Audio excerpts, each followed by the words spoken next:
have to start there. They have to understand the general athlete, but at the end, you have to specialize. The same thing with us. We cannot just go out there and just treat everybody the same. Abby, you and I, for the people that are listening, you and I talked about this the other day. Treating everybody as equals is the biggest inequality of life. You cannot. We treat everybody with respect and love and care and time, but we cannot trade one athlete, for example, this specific athlete as a ITF junior trying to transition post-puberty, to treat him the same as we're going to treat a 10-year-old orange ball player. You cannot. Or the same thing, a 16-year-old player that's not at his level or it's above his level. You cannot.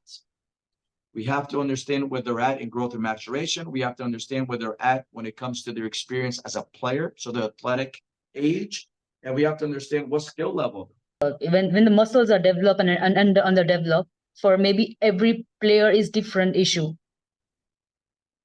No, I disagree. Completely disagree. Okay, in this sense, we as coaches, excuse me, we as players, we pretty much are doing the same thing to an extent. Now, some of us would be hitting more forehand, some of us would be hitting more backhand, some of us might be hitting more, so on and so forth, fine. But the general movement of the body for a high-level tennis player is basically the same. Okay, so now we know, for example, if there's a depression on the scapula, we know they will struggle with the serve. We just know this. The range of motion that is required for the serve, the ball and socket joint, okay, who has a relationship with that right squat or right scap, okay, in my case, or the dominant scap, they're not going to be able to do it. So according to how we screen them, right away, we know how it's going to affect them on the tennis court. Does that make sense? All right. So now as we look at the player here, we see what kind of screening we do. We have a front side, we have a right side, we have a left side, we have the back side, and then you put him into a position of stress. We have a full squat here front, full squat to the right, full squat to the left, and we also have the single leg squat, which you guys saw already in the presentation, and the left side also. Just by knowing where he's doing well or where he struggles, we'll know what part of the game technically he will struggle in. So before we ever get to the technical component, we take a look at his anatomical and biomechanical components and decide how do we plan his session. Let's get to just the last part of the screening here. And I want you guys to take a look at that right knee, as Abby pointed out, the right knee really comes into the left side. Okay, and he's trying to balance by shifting the body over to the right. We know here, as the knees come in, this is what we call knee valgus. Okay, so that's when the knees come in this way. Okay, that he will struggle when it comes to the hip. And the hip, now the hip abductor. The hip abductor, so right now he's going to struggle with actually taking the leg and bringing it out. That's going to affect a couple of things. One of them is going to affect how he explodes to the ball, because he's going to struggle bringing the segment of the body, okay, away from the body. So we know we have to work on his hips and his glutes. Just because here, when he does a single leg squat, let me grab onto this to show you, he comes in. We have to make sure we get him back out, okay? And that's going to help us understand that the hip abductor now is going to be strong. That's going to help us push, and also it's going to help us decelerate as well. If he had the opposite problem and the knee went out, okay, then he's not a knee valgus, he's a knee varus. Okay, on that one, we know the inside, okay, the hip adductor, the stuff that brings things in, okay, is struggling. He's gonna struggle in decelerating a lot as well. So this is why it's important for us to know with the screening how that's going to affect the shots. For the screening, which major area are we going to focus when taking photos? This is why this is a great template just to do for us right now. Now we get to, as he gets a little bit more advanced, we go into a lot more screening. But for the general tennis athlete right now, the general high-level tennis athlete, this is enough, Abby. This is enough. If you go now to the beginning, like we said, you get his front to understand how his shoulders are doing, how his hips are aligned, and to start thinking about exercises to kind of really level him out. Anatomically, you want him to be balanced all the way through. That's just the general side. As we get now to, you get to his right side, you see how the shoulders now, we go around the shoulders are going forward. So we know right away that actually, again, he's got to work on his back. He needs to be here. As tennis players, we're extremely overdeveloped on the interior side, on the front. So right away, he paints the picture of most players anywhere in the world that play at a decent level, because he is underdeveloped when it comes to his back. So we use the right and left to see how his shoulders are doing, to really affirm that he needs to be working on the back. Then you look at the back itself and you see how the scap is completely, one is depressed and the other one's elevated. So we need to make sure we really balance this out. Really the tennis athlete, but just the general athlete. We love to see now him in positions of stress to see a couple of things. One of them, like you said, are the shoulders even, are the hips even, everything we talked about, but now truly how the feet are. His feet are very good on the ground in every picture. Okay, so he doesn't have pronation or supination when it comes to the feet. So a lot of players, when they go down, they'll start putting stress on one side of the foot, okay, or the other. So if they're supinating, they put pressure on the outside of the feet. So imagine putting pressure on your pinky toes. Compared to pronating, you start putting pressure when it comes to more of the big toe.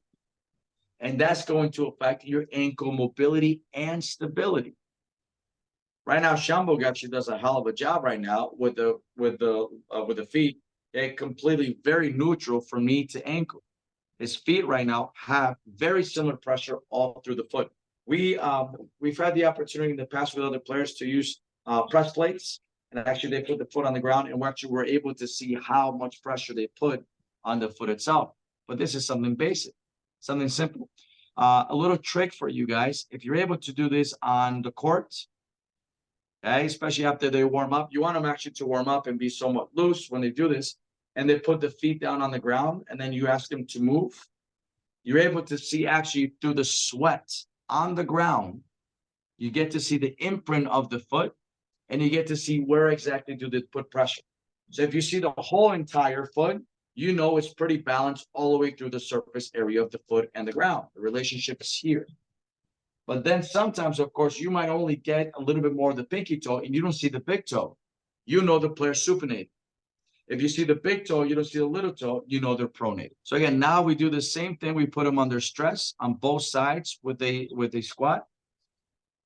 And then we absolutely have to do this when it comes to your single leg squat to see how the hip abductors are doing and how the glute is firing off. This is your screening. Without this, at this level, you're going to struggle, because either you're going to create overuse, or as we said, you're going to create underuse. And you yourself are responsible for putting this player in a safe manner, training him in a safe manner. But if you don't do this, you're not training him in a safe manner whatsoever. You are absolutely at fault for not really paying attention to what you're supposed to be paying attention. I just want to know, all the professional players in the tennis, they do screening and testing? They should. I'm not saying they all do. Okay, there's a lot of professional players that unfortunately don't have really good strength conditioning coaches, or their tennis coach does not understand this. So I would say some of them don't. Now, the higher level players, oh yeah, they all do. Absolutely, they all do. They all do. They all go through some sort of screening when it comes to this. They go through screening that's way more advanced as this, because they understand that their body at the end of the day is their temple. If this breaks down, their whole career breaks apart. One thing that happens with these guys as they get to higher level is they focus on three major aspects. One of them is physical. They make sure they're balanced. They make sure they're nutrition and physical. Put an umbrella. Physical is the umbrella because you put nutrition in there as well. So to make sure that they are balanced all the way through, to make sure they maximize the tennis specific body, and to make sure that whatever they put in, whatever fuel they put in as nutrition, it's going to give them the maximum output. Okay, so do they do this? Absolutely. The higher level guys, absolutely, and they have teams just they do this with them. The lower level, You might have a strength conditioning team, or the tennis coach will do stuff like this as they should. All right, so this is part of the screening. Now, I'm going to move to a second part of the screening in a little bit, but we're going to move to the testing just a bit. So I want to make sure you guys see this. All right, so with the physical evaluation, you have testing. You want to make sure we test speed, agility, power, coordination, muscular endurance, and endurance. These are the categories that really affect what we do as a tennis player. Now, this is something that I feel very strongly about. When we do testing, we just don't test to test. I'm going to show you the test that we do when it comes to, at least we'll show you the test.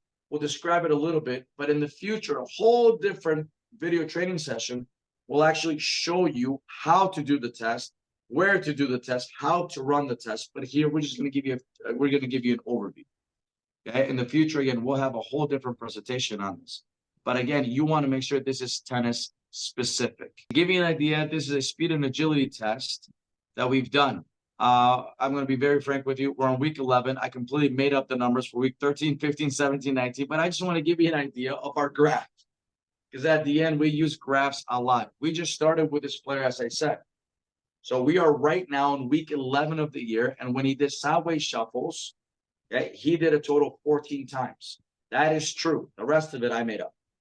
Okay, now please do not do this. This is just for presentation purposes. Okay, because here in 2 weeks, we're going to test them again. We are in our preseason. I want to test them every 2 weeks. Because the next question is, well, when should you test? We want to test, as we talked about on Monday, we want to test after tournaments to see where they're at. We want to test every 3 weeks if he's got a longer, okay, block of training. Or for a preseason, I do want to test them every 2 weeks. Because part of the testing is also part of his physical conditioning if we do this the right way. So now his testing, to give you an idea, this is some of his testing. You guys just saw the graph with some made up numbers. This is the real thing. Again, we just have one number. So week 11, sideways shuffles, he did 14. Now the sideways shuffles, we take a total of 10 feet. We put one cone in one cone. And I make sure for Shambuk himself, even though this can change, Shambuk, we measure 10 feet on the side. If you don't have a measuring tape, you can just do it with his feet, not yours. His feet right now, he's post-puberty, he's not going to grow that much anymore. So he can measure a total of 10 feet. Then from there, he starts on one, he straddles one cone. We say go 15 seconds. He goes to the other, then he comes back. And every time, so this is 1, this is 2, this is 3, this is 4. And we go 15 total seconds. Then time, he stops and he gets 60 seconds of rest. Think about the ratio now. 15 seconds on, he gets 60 seconds break. Okay, so he's got a 1-to-4 ratio. 15 seconds of work, that's 1. You get 60-second break, that's 4. This is your tennis point. So 1-to-4 ratio, how we play. So this is how you are specific when it comes to his testing. We do a 1-foot box jump. We want to see how explosive he is with his feet. So we have a box, 1 foot, 1 foot, 1 foot, 1 foot. Again, it's a square. And we set it up. Again, 1 foot, 1 foot, 1 foot, 1 foot. 15 seconds again, where he's moving around the box as many times as possible. If he's able to, for example, if I start at the back corner and he moves all the way around, that's 1. He moves all the way around, that's 2. If he gets to 2 of the 4 cones, that'll be 2.5.